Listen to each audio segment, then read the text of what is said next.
વિદ્યાર્થી મિત્રો, ટાટેટમાં મેરિટ અને ઉમેદવારો કેટલા પાસ થયા છે? મિત્રો જુઓ તમારું મેરિટ અને કેટલા ઉમેદવારો ફરી કોમ્પિટિશનમાં, મેરિટ કેટલું રહેશે આ વિષયમાં અને ભાષામાં, તમારું ફાઇનલ મેરિટ કેટલું રહેશે. વિડીયોમાં એક વિડીયો છે જે 8 મિનિટનો છે અને આ વિડીયોમાં સંપૂર્ણ માહિતી તમને આપવામાં આવશે. મિત્રો મહત્ત્વની અપડેટ છે, આપણે જે જેન્યુઇન રીતે ઓફિશિયલ રીતે માહિતી એકઠી કરી અને વિડીયો બનાવેલો છે. વિડીયો અંત સુધી નિહાળજો અને તમારું છેલ્લે મેરિટ જરૂરથી નિહાળીને જજો, એટલે તમને એક પ્રકારનું અનુમાન આવી જાય કે અમે અમારો મેરિટમાં અમારો સમાવેશ થશે કે નહીં. તો શું અપડેટ છે આપણે વિગતવાર માહિતી મેળવીએ. મિત્રો આજે ટેટ 2ની વાત કરીએ. પહેલી તો ટેટ 2 ભરતીમાં 2024માં સંભવિત કટ ઓફ શું રહી શકે છે, એના ઉપર વિષય વાઇઝ અને જે જગ્યાઓ છે, કેટલી જગ્યાઓ છે, કેટલા ઉમેદવારો પાસ થયા છે, એના ઉપર પ્રોપર વાત કરવાના છે. મિત્રો વિડીયો જે ઉમેદવારો અંત સુધી નિહાળશે એમને પૂરી માહિતી મળી જશે. આવી જ અપડેટ માટે આપણે ચેનલ સાથે જોડાઈ શકો છો. ટેલિગ્રામમાં જે પીડીએફ છે મૂકવામાં આવે છે. હવે વાત કરીએ વધારે વાર ના કરતાં કે હવે અપડેટ શું આપવાની છે આપણે વારંવાર, અને ભરતી રિગાર્ડિંગ પહેલી માધ્યમિકની અથવા હાયર સેકન્ડરી કટ ઓફ નથી જોયા તો તમે જોઈ શકો છો. અત્યારે આપણે લઈને આવ્યા છે ટેટ 2માં. તો ધોરણ 6 થી 8માં કુલ જગ્યા વર્ષ 2024ની વાત કરીએ તો 7,000 કુલ જગ્યાઓ ગુજરાતી માધ્યમમાં જોવા મળી જવાની છે. અને સંભવિત તારીખ મિત્રો એની વાત કરીએ તો કે 1/11 સુધીમાં એની સંભવિત તારીખ પર નક્કી કરવામાં આવી રહી છે. હવે બીજી અપડેટ મિત્રો મહત્ત્વની આપું, ટેટ 2 ભરતીમાં 2024માં સંભવિત કટ ઓફ શું રહી શકે છે. અને જે 2013 થી 2022 સુધીમાં વિદ્યા સહાયક ભરતીમાં ગુજરાતી માધ્યમમાં 6 થી 8માં કેટલી જગ્યાઓ આવી હતી, ગણિત, વિજ્ઞાન, સામાજિક અને ભાષાઓમાં. તો વાત કરીએ મિત્રો વર્ષ 2013-14ની તો કુલ 5,861 જગ્યાઓ આવી છે. ગણિત વિજ્ઞાનમાં 5,100, સામાજિક વિજ્ઞાનમાં નથી મિત્રો. 2015-16માં 2,000 જેવી કુલ જગ્યાઓ હતી, જેમાં ગણિતમાં 1,500, સામાજિક વિજ્ઞાન અને 500 ભાષામાં હતી. 2016-17ની વાત કરીએ તો 5,423 જગ્યાઓ હતી, ગણિતમાં 2,545 એન્ડ સામાજિક વિજ્ઞાનમાં 1,474, 1,404 જેવી ભાષાઓમાં હતી.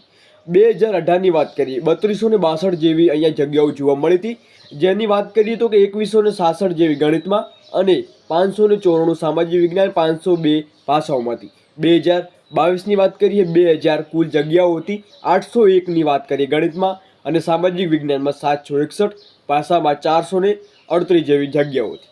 2022ની વાત કરીએ મિત્રો તો 1,600 કુલ જગ્યાઓ હતી, 750 ગણિતમાં, સામાજિક વિજ્ઞાનમાં 600 અને ભાષામાં 250 હતી. તો કુલ મિત્રો 19,000 પ્લસ અહીંયા જગ્યાઓ જે જોવા મળી હતી 2013 થી 2022 સુધીમાં, જેમાં ગણિતમાં 13,133, 3,929 સામાજિકમાં અને ભાષામાં 3,094 જેવી જે જગ્યાઓ છે જોવા મળી હતી.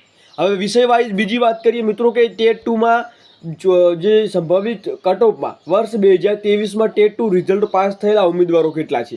તો અહીંયા વિષય વાઇઝ વિષયનું નામ છે. ગણિત વિજ્ઞાનની વાત કરીએ, પાસ 20,135 ઉમેદવારો છે એ ગણિત વિજ્ઞાનમાં પાસ થયા છે. નપાસની વાત કરીએ મિત્રો 44,534 ઉમેદવારો નપાસ થયા હતા. તો કુલ 64,669 જેટલા ઉમેદવારો હતા. પાસની ટકાવારી મિત્રો અહીંયા 31% જોવા મળી રહી છે. એટલે તમારી ચોખ્ખી જે કોમ્પિટિશન છે એ 31% સાથે થવાની છે. ભાષાઓની વાત કરીએ તો કે ભાષાઓમાં 4,481 જેટલા ઉમેદવારો કેન્ડિડેટ પાસ થયા હતા. નાપાસની વાત કરીએ મિત્રો ઘણા બધા ભાષામાં નપાસ થયા છે. કુલ જે તમે આંકડો પણ જોઈ રહ્યો છે જે લાખમાં છે, અને કુલ 4% જ મિત્રો ઉમેદવારો છે ટેટ 2માં ભાષામાં પાસ થયેલા છે. સામાજિક વિજ્ઞાનની વાત કરીએ 12,838 છે, જેમાં 5,543 જેટલા નાપાસ થયા છે અને કુલ 6,078 જેટલા તમે જોઈ રહ્યા છો જે કુલ એની જે કેન્ડિડેટ હતા, અને નાપાસ મિત્રો 18,91 જેટલી અહીંયા ટકાવારી જોવા મળી રહી છે. તો એ આંકડો પણ આપણને મોટો જોવા મળી રહ્યો છે, અને તેની સાથે સાથે મિત્રો ભરતી ટેટ 1-2માં મોટી છે એટલે ફાયદો પણ જોવા મળવાનો છે. હવે ત્રીજી મહત્ત્વની અપડેટ આપું, ટેટ 2 ભરતીમાં 2024 સંભવિત કટ ઓફમાં વર્ષ 2023માં ટેટ 2 રિઝલ્ટ પાસ થયેલા ઉમેદવારો. તો કે ક્રમ અહીંયા આપેલો છે, તમને સ્ક્રીન ઉપર જોવા મળી રહ્યો છે. હાજર ઉમેદવારોની સંખ્યા મિત્રો 2,03,770 જેટલી ઉમેદવારો અહીંયા જોવા મળી રહ્યા છે. તો બીજી વાત કરીએ મિત્રો તો કે 150 ગુણમાંથી 90 કે તેથી વધુ ગુણ મેળવનાર, જે 150માંથી 90 કે તેથી વધુ ગુણ મેળવનાર ઉમેદવારો કેટલા છે મિત્રો? તો કે 22,162. તો 22,162 કેટલા છે? તો 150માંથી 90થી વધારે ગુણ મેળવ્યા છે.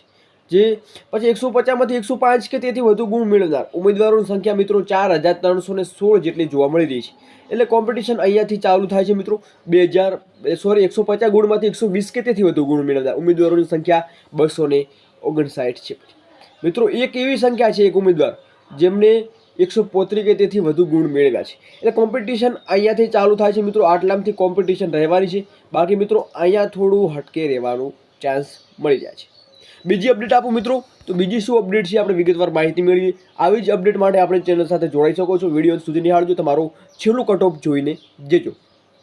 તો ટેટ 2 ભરતીમાં 2024માં વિષય વાઇઝ સંભવિત જગ્યાઓ કેટલી હોઈ શકે છે? વિષયની તમે જોઈ રહ્યા છો કે અહીંયા વિષય છે, સંભવિત જગ્યાઓ છે. ગણિત વિજ્ઞાનની મિત્રો વાત કરીએ તો ગણિત વિજ્ઞાનમાં 2300થી 2600 જેવી જગ્યાઓ આવી શકે છે. એક એક્સપેક્ટેડ છે, જે એક સંભવિત છે. ભાષાઓની વાત કરીએ મિત્રો, જે 2500 થી 2700 વચ્ચે આવી શકે છે. અને સામાજિક વિજ્ઞાનમાં 2200 જેવી જગ્યાઓ આવી શકે છે. કુલ મિત્રો 7000થી વધુ પણ જગ્યાઓ હોઈ શકે છે. જગ્યાઓમાં વધારો પણ થવામાં આવી શકે છે. એ મિત્રો સરકાર ઉપર ડિપેન્ડ કરે છે. ટેટ 2 ભરતીમાં 2024 સંભવિત કટઓફમાં ટેટ 2 વિષય વાઇઝ સંભવિત મેરિટ. મિત્રો હવે આવ્યું છે આપણું મેરિટ, જે તમારા માટે ઇમ્પોર્ટન્ટ રહેવાનું છે. મિત્રો જે જગ્યાઓ અને જે એનાલિસિસ કર્યું છે એ પ્રમાણે આપણે મેરિટ અહીંયા તૈયાર કર્યું છે, જે તમે સ્ક્રીન પર જોવા મળી રહ્યું છે. જેમાં ગણિત વિજ્ઞાનની વાત કરીએ મિત્રો, જનરલ કેટેગરીમાં 70થી જે જેવું જોવા મળી શકે છે. ઈડબ્લ્યુએસમાં મિત્રો 70 જેવું જોવા મળી રહે છે. અહીંયા થોડુંક ઉલટું થઈ ગયું છે મિત્રો, એ તમારે સુધારી લેવું. થોડુંક ટાઈપિંગ મિસ્ટેક છે. ઈડબ્લ્યુએસમાં 70 જેટલું રહી શકે છે. પછી ઓબીસીમાં 70, 67 અથવા 50 જે પોઈન્ટમાં રહી શકે છે. તો એસસીની વાત કરીએ 67થી 66 જેટલું તમારું કટ ઓફ એસસીના કેટેગરી માટે રહી શકે છે. એસસી છે મિત્રો તો તમારે 55 જેટલું રહી શકે છે. અહીંયા એસટી લખવાનું છે મિત્રો, ટાઈપિંગ મિસ્ટેક. એસટીને 55 જેટલું રહી શકે છે. બીજી વાત કરીએ મિત્રો, ટેટ 2 વિષય વાઇઝ સંભવિત મેરિટ 2024માં સામાજિક વિજ્ઞાન. જે સામાજિક વિજ્ઞાનના ઉમેદવારો છે એમના માટે તો જનરલ કેટેગરીમાં મિત્રો 72થી 73 તમારું કટ ઓફ રહી શકે છે.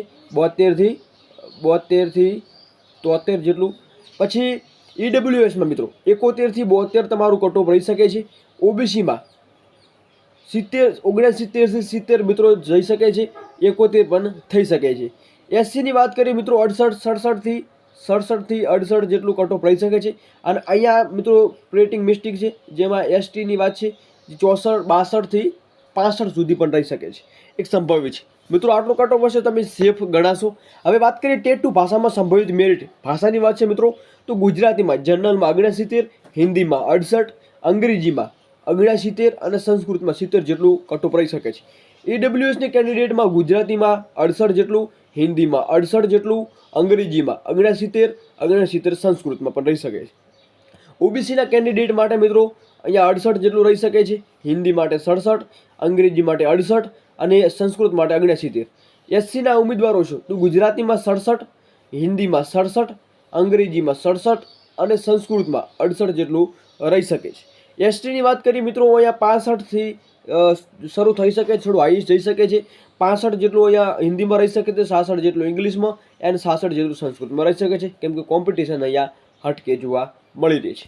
બીજી મિત્રો મહત્વની અપડેટ આપું તો કે જે આ ભરતીનું તમામ પ્રકારનું જે પ્રોસેસ છે મિત્રો એ સંભવિત છે. એટલે ખાસ તમારે ધ્યાનમાં આપવું. આપણે જે અનુમાન લગાવ્યું છે એ મિત્રો જે પાસ ઉમેદવારો કેટલા થયા છે અને એ પાસ આઉટ ઉમેદવારો સંખ્યાઓ કેટલી છે, જેમાં કેટેગરી વાઇઝ કેટલી સંખ્યા છે એ પ્રમાણે આપણે સંપૂર્ણ એનાલિસિસ તૈયાર કર્યું છે. તો આઈ હોપ કે તમને માહિતી પૂરી મળી ચૂકી છે. બાકી મિત્રો ઓફિશિયલ થોડી પણ નવી અપડેટ મળે છે તો જણાવવામાં આવશે. અને આના પછી બીજું મેરિટ લઈને આવવાના છીએ. નેક્સ્ટ વિડીયો જાણવા માટે ચેનલને સબસ્ક્રાઈબ કરો. મળીએ નેક્સ્ટ વિડીયોમાં. જય હિન્દ, જય સંવિધાન.